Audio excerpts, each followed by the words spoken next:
Before making any adjustments to the seat in matters chairs, lock the 2 brake casters at the back of the chair for safety. To remove the gas strut, firstly we need to remove the cable from the gas strut.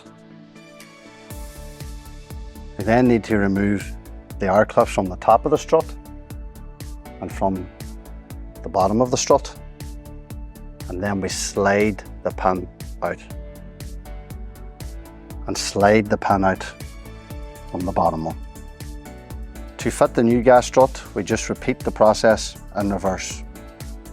The process to replace each gas strut is the same. To replace the lever, first of all we need to follow the cable down and disconnect it from the gas strut by pulling it out completely.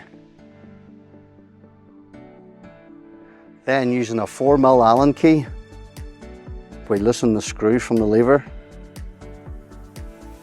until it's fully out. Then with the new lever, we feed it back in the same way